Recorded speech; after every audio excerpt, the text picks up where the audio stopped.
You ask Tiger to solve. This deals with linear equations with one unknown.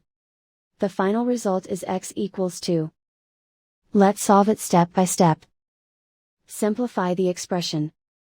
Expand the parentheses. Simplify the arithmetic. Group all constants on the right side of the equation. Subtract 40 from both sides. Simplify the arithmetic.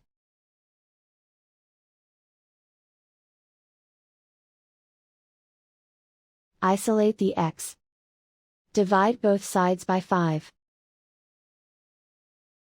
Simplify the fraction.